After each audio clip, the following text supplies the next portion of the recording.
Rajahmundry rural MLA Gorantla Buchaiah Chowdary అధ్యక్షతన నియోజకవర్గ విస్తృత స్థాయి సమావేశం జరిగింది। ఈ సందర్భంగా లోకేష్ యువగలం బహిరంగ సభ విజయవంతం చేయాలని పిలుపునిచ్చారు।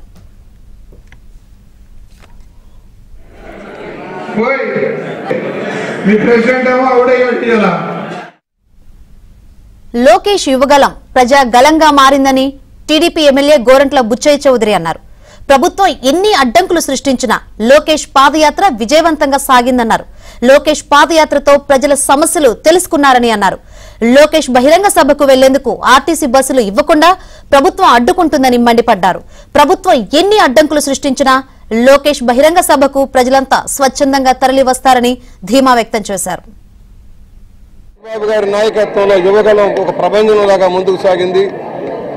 ప్రభుత్వం అనేక అడ్డంకులు కల్పించి అనేక మంది మీద తప్పుడు కేసులు పెట్టి నిరోధించడం కోసం ప్రయత్నం చేసిన ప్రజాస్వామ్యబద్ధంగా పోరాటం చేస్తూ లోకేష్ గారు పాదయాత్రను ఇవాళ ముగిస్తూ ఉన్నారు।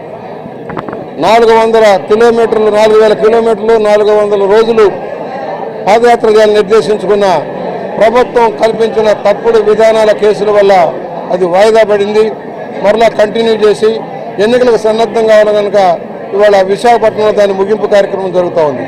ఒకటే చెబుతున్నాం, ప్రజా సమస్యల పరిష్కార వేదికగా యువగలం ఉంది।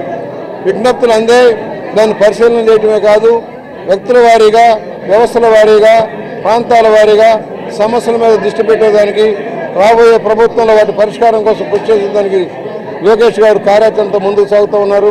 ఇవాళ యువగలం శంఖారావం విజయవంతం చేయడం కోసం అందరూ సమాయత్తం అవ్వాలని భారీగా తరలిరండి।